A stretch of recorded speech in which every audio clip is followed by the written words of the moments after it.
Hello guys, and welcome to another tutorial about the education in city skylines.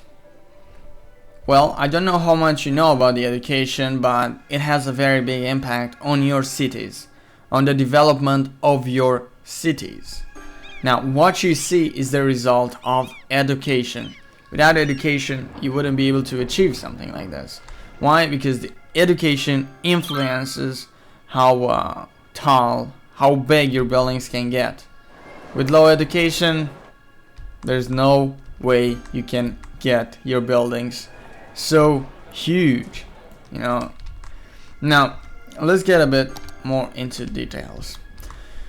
Well,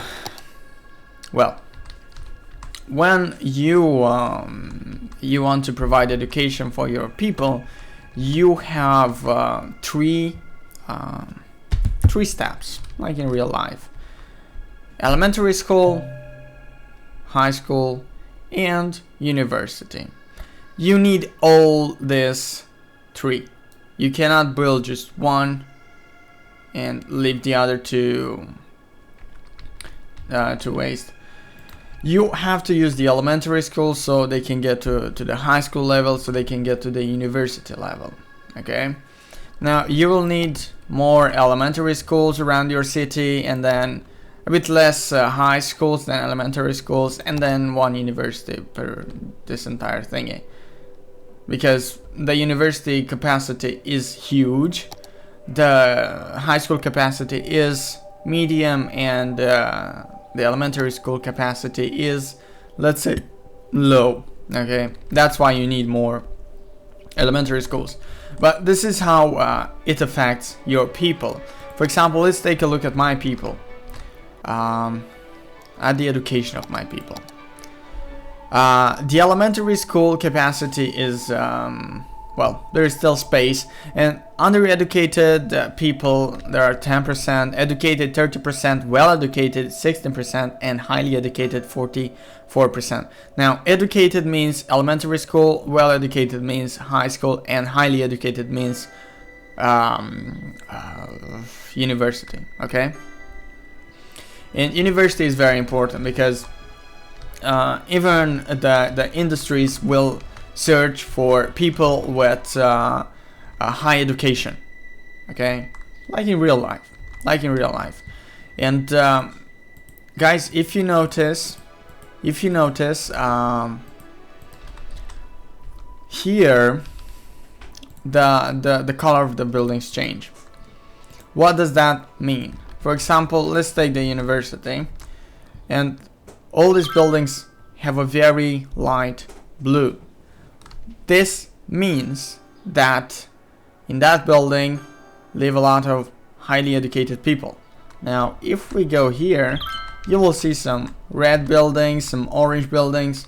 Well, this is bad. This means that the people are not highly educated.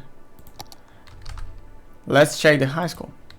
As you can see, the color of the buildings again changes in different areas. And this only means that not a lot of people are well educated. Even the graph here shows that. A lot of red buildings in this area, and in this area.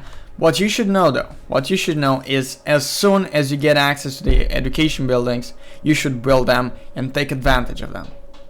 It's very important. Education is extremely important for your city. Now, if we go to the elementary school, you can see that I have 30% of the population is educated, meaning they go to elementary school, and as you can see, the color of the buildings is way much blue, even in this area. And this things signify that there is a elementary school around. As you can see, the elementary schools are pretty much everywhere. The high schools the same, pretty much everywhere. And the universities, I have one here, one here, one here. As I told you, the capacity of the universities is extremely big. Yeah, Well, guys, this is pretty much it about the education. You should know that you should always build the education buildings and provide education to your people. It's extremely important if you want to develop your city. Okay, thank you a lot for watching. Take care. Bye bye.